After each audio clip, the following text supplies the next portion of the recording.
Mais tu imagines, Chimène, moi, me retrouver de nouveau dans un marché à vendre les habits, les chaussures, retomber aussi bas, ce n'est pas possible. Franchement, je ne sais pas comment je ferais. J'ai passé ce stade-là, je ne suis plus à ce niveau dans ma vie et retourner là, c'est un aveu d'échec.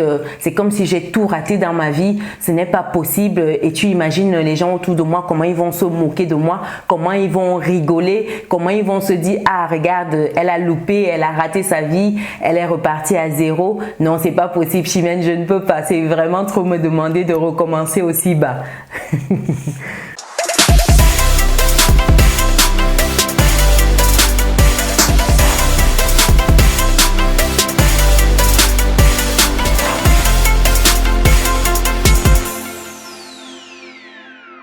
Bienvenue de nouveau sur Business et Réussite, la chaîne qui te permet de muscler ton mindset et tes finances. Si c'est quelque chose qui te parle, alors rejoins dès à présent la communauté des personnes résilientes et pense à lâcher ton pouce bleu en l'air et à partager massivement cette vidéo. Si tu me découvres pour la première fois, je suis Chimène Nana, entrepreneur, investisseur en France et en Afrique depuis quelques années et ma passion au quotidien, c'est de voir un maximum de personnes atteindre leur indépendance financière.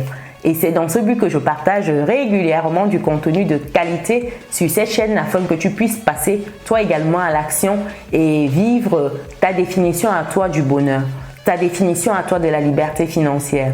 Ceci étant dit, rentrons dans le vif du sujet qui est celui de savoir comment on fait pour repartir de zéro lorsqu'on a tout perdu, lorsqu'on était très haut et qu'on tombe et qu'il faut repartir, se relever et reprendre la course.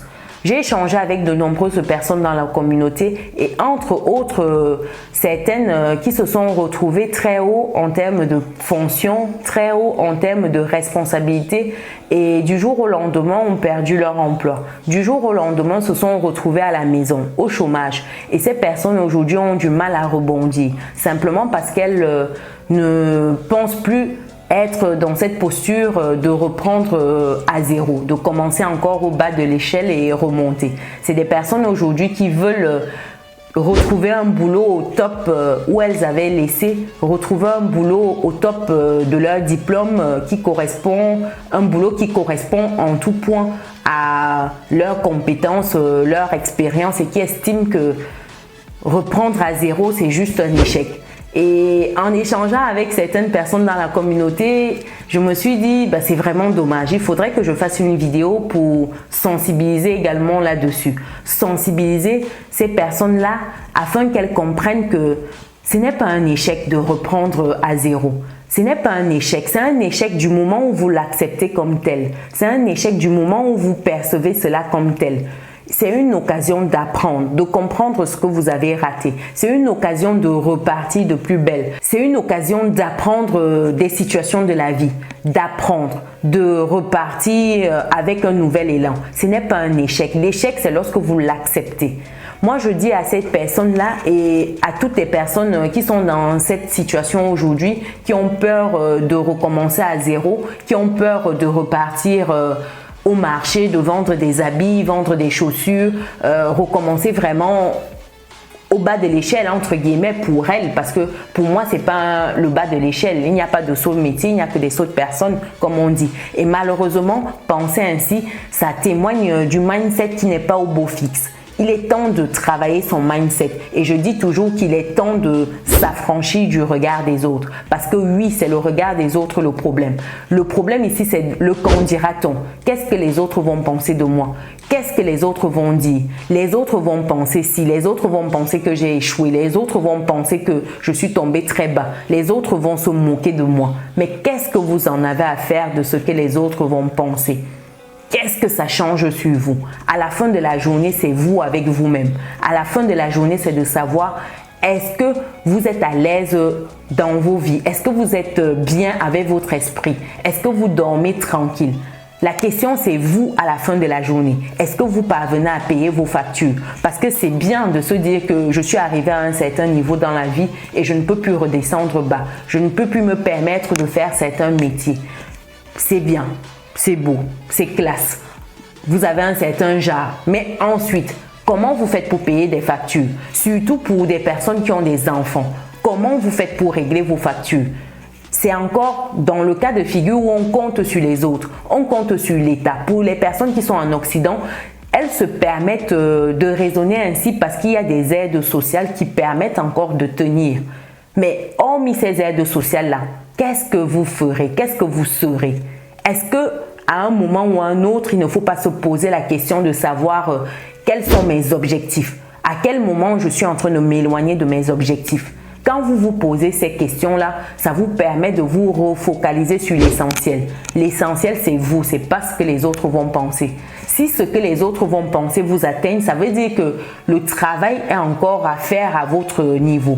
Un travail sur votre personnalité, un travail sur qui vous êtes. Parce que les bruits autour de vous ne doivent pas vous atteindre. La seule chose qui doit primer, c'est votre bonheur. Comment vous vous sentez à la fin de la journée? Comment vous êtes au coucher du soleil? À la fin de la journée, qu'est-ce qui reste de vous, de votre état d'esprit?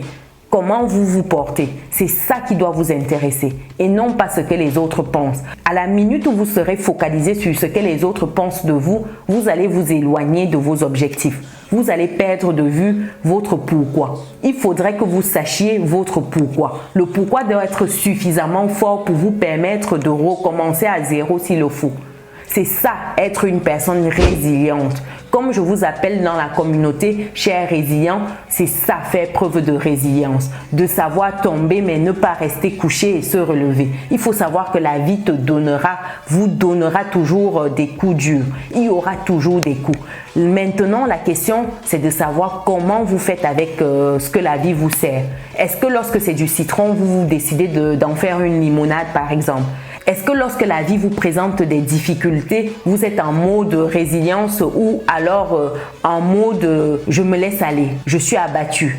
Est-ce que vous reprenez de plus belle? Est-ce que vous continuez le combat? C'est ce qu'il faut avoir comme mindset pour évoluer. Avoir un mindset de combattant, un mindset de personne qui ne lâche pas l'affaire. Dites-vous qu'il y aura toujours des hauts et des bas. S'il y a le jour, c'est parce que la nuit existe. Il faudrait que vous sachiez que la vie, ce n'est pas seulement des hauts, mais des bas également. C'est l'ensemble des hauts et des bas qui donne ce qu'on appelle la vie. C'est ça, faire preuve de résilience. Donc, cher résilient, qui vous demandez, est-ce que c'est encore possible pour moi de commencer à zéro, de repartir à zéro? Oui, c'est possible pour vous. Du moment où vous connaissez ce que vous voulez, du moment où vous connaissez votre pourquoi, cela ne doit pas vous atteindre. Vous ne devez pas rester en mode focus sur ce que les gens pensent. Oubliez le monde autour de vous. Reconcentrez-vous, refocalisez-vous sur vous. Et lorsque vous êtes dans cette posture-là, vous ferez des miracles. Vous allez faire des choses exceptionnelles. Vous allez déployer votre plein potentiel. Ce n'est que dans cette dynamique-là qu'on retrouve le talent, le génie qui sommeille en nous et qu'on laisse enfin l'aigle en nous prendre son envol. Osez. Osez être différent, osez croire en vos rêves, osez commencer à zéro, recommencer à zéro s'il le faut. Osez poser ces steps-là pour votre épanouissement plus tard. Il faut se dire qu'il faut payer le prix et c'est maintenant qu'on paye le prix. C'est maintenant qu'on fait ce qu'il faut pour demain. Aujourd'hui, c'est vos actions qui vont compter pour demain. Les actions que vous mettez en place aujourd'hui porteront leurs fruits demain. Donc, si vous voulez des résultats différents demain, il faut faire des choses différentes aujourd'hui. Et cela passe par aller au marché, vendre les habits, les chaussures, faire tout ce que vous voulez dans ce sens, mais agir. Sortir de la maison. Quittez ce canapé-là qui est devenu votre meilleur ami. Quittez ce canapé et agissez. Donc, voilà ma réponse à ces personnes qui pensent que c'est difficile de repartir à zéro quand on a atteint un certain style, un certain niveau dans la vie. Il n'est jamais trop tard pour reprendre et de faire les bons choix, d'agir. Donc, osez agir, osez essayer, osez recommencer. J'espère que la vidéo vous a plu. Dites-moi en commentaire quelles difficultés vous traversez aujourd'hui dans vos vies. Est-ce que aujourd'hui vous êtes au stade de questionnement? Est-ce que vous êtes dans la phase de semer? Est-ce que vous êtes en train de semer dans votre champ? Dites-le moi en commentaire. Ce sera un plaisir de partager avec vous nos différentes expériences. Également, si vous n'êtes pas encore dans la communauté des personnes résilientes, je pense que c'est le moment ou jamais d'intégrer notre belle communauté. Nous, on se dit à très bientôt dans une prochaine vidéo. Ciao!